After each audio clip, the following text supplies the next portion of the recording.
Hi అండి, welcome to smart kitchen. ఈరోజు మన కిచెన్లో రాజ్మా మునక్కాడ కర్రీ చేస్తున్నానండి. ముందుగా ఒక కప్పు రాజ్మా తీసుకుని నీట్గా వాష్ చేసుకుని ఓవర్ నైట్ నానబెట్టుకుని తీసుకోవాలి. రాజ్మాలో చాలా రకాలు ఉంటాయి. నేనైతే వైట్ తీసుకున్నాను. నానబెట్టిన రాజ్మాని కుక్కర్లో వేసుకొని 2 కప్స్ వాటర్ వేసుకోవాలి. 1 టేబుల్ స్పూన్ కారం వేసుకోవాలి. చిటికెడు ఉప్పు వేసుకోవాలి. కుక్కర్ మూత పెట్టుకొని ఒక 5 విజిల్స్ వచ్చేంత వరకు కుక్ చేసుకోవాలి. ఇలా మెత్తగా ఉడికించుకోవాలి. ముందుగా స్టవ్ వెలిగించి ప్యాన్ పెట్టుకోవాలి. ఆయిల్ వేసుకోవాలి. ఆయిల్ హీట్ అయిన తర్వాత సన్నగా తరిగిన ఆనియన్స్, పచ్చిమిర్చి వేసుకోవాలి. 2 రెమ్మల కరివేపాకు వేసుకోవాలి.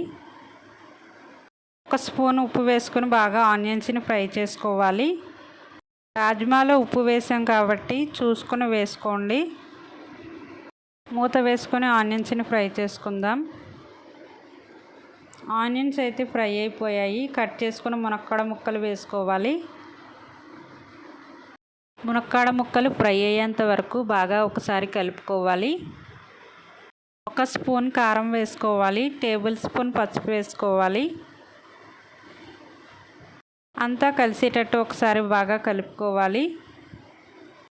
ఉడికించిన రాజ్మాని వాటర్తో సహా కర్రీలో వేసుకోవాలి. 1 గ్లాస్ వాటర్ వేసుకొని కర్రీని బాగా కుక్ చేసుకోవాలి. అల్లం, వెల్లుల్లి, హోల్ గరం మసాలా మిక్సీ పట్టుకొని కర్రీలో వేసుకోవాలి. ఒకసారి బాగా కలుపుకున్న తర్వాత మూత వేసుకొని కుక్ చేసుకోవాలి. కర్రీ అయితే రెడీ అయిపోయిందండి. చివరిగా సన్నగా తరిగిన కొత్తిమీర వేసుకోవాలి. బౌల్లోకి అయితే తీసుకోవాలి. వేడివేడిగా రైస్లోకి అయితే ట్రై చేయండి, చాలా టేస్ట్గా ఉంటుంది. ఈ రాజ్మా తినడం వలన షుగర్ కంట్రోల్ అవుతుంది. మీరు కూడా ట్రై చేయండి. ఎలా వచ్చిందో నాకు కామెంట్ చేయండి. నచ్చితే ఒక లైక్ చేయండి, సబ్స్క్రైబ్ చేసుకోండి.